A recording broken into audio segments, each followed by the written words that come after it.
গত বছর মানে 2024-এ আমার চীনে যাওয়ার একটা নেমন্তন্ন এলো, খুব এক্সাইটেড। এবং চীনে রবীন্দ্রনাথের যাওয়ার 100 বছর পূর্ণ হচ্ছে, কারণ উনি 1924 সালে গিয়েছিলেন, দুবার গিয়েছিলেন উনি। 24 সালের যাওয়াটাকে ওরা সেলিব্রেট করছে।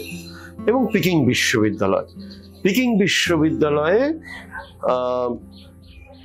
আমার তো খুব আনন্দ যে পিকিং বিশ্ববিদ্যালয়ে কথা বলার সুযোগ পাবো, কবিতা পড়ে শোনাতে পাবো, এবং সেই কবিতা চীনা ভাষায় ওরাও অনুবাদ করে রেখেছে।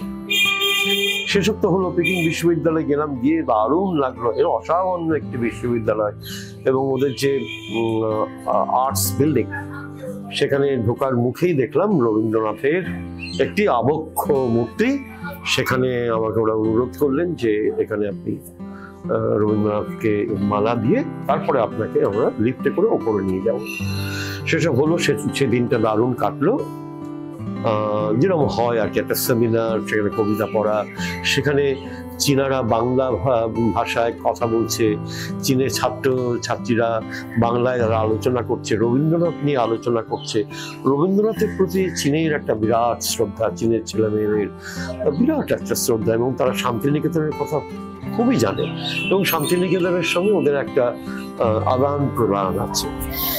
তো এই দিনটা তো দারুণ কাটলো। সেদিনকে পিকিং বিশ্ববিদ্যালয়ে পরের দিনের ঘটনা বলি।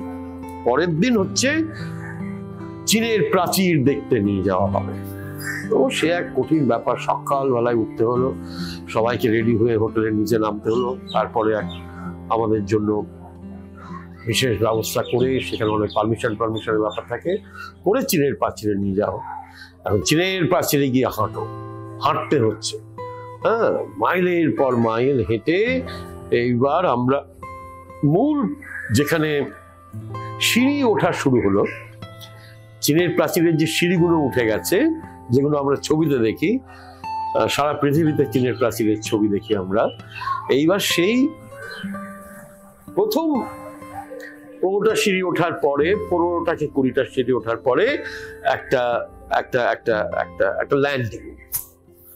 তারপর আবার সিঁড়িটা একটু ঘুরে গেছে, আবার 15-20টা সিঁড়ির পরে আবার একটা, এবং সেখানে অনেক রকমের ব্যাপার আছে। কোনো একটা ঘুলঘুলি দিয়ে দেখা যাচ্ছে চীনের পাহাড়, চারপাশে পাহাড়ের ওপর দিয়ে তো চীন সেই সময় চীনের ডাইনাস্টি, একটা ডাইনাস্টি নয়, একাধিক ডাইনাস্টি বানিয়েছিল। 500-600 বছর ধরে কাজ হয়েছে। চীনের প্রাচীর হচ্ছেই, এবং শেষ হয়নি কোনোদিন। এখনো চাইলে ওরা করতে পারে, কোনোদিন শেষ হবে না চীনের প্রাচীর।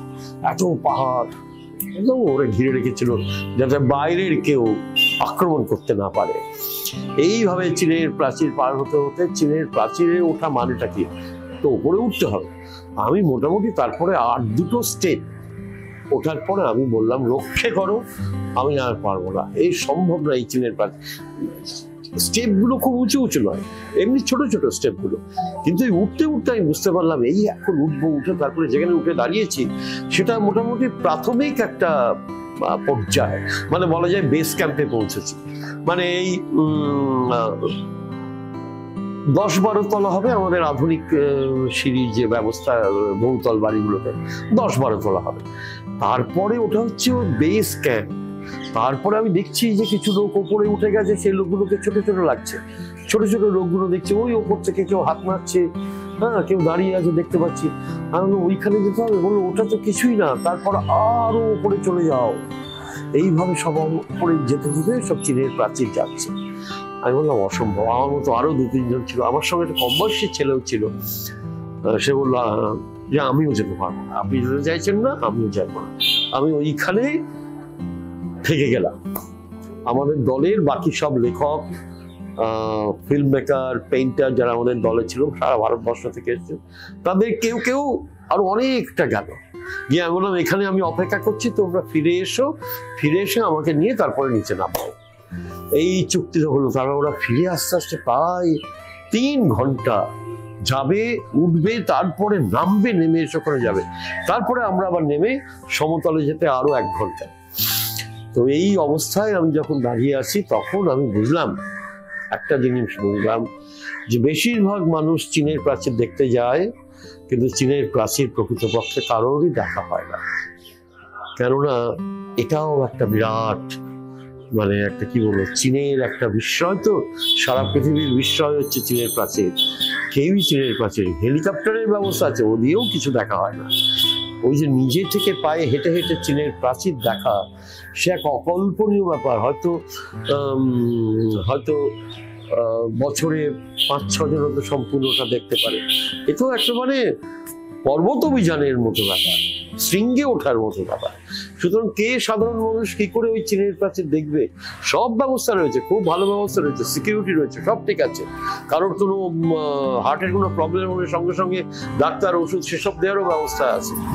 কিন্তু আমার ধারণা হলো সেই থেকে নামতে নামতে যে আমরা আসলে চীনের প্রাচীর দেখতে যাই এবং দাবি করি চীনের প্রাচীর দেখে এলাম।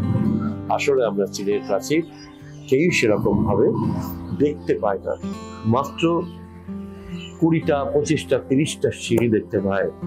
আসলে সেগুলো তো 1000, 2000, 3000, 4000 সিঁড়ি। সুতরাং চীনের প্রাচীর এখনো আমাদের কাছে অধরা, এই এক ঘোর বিষয়।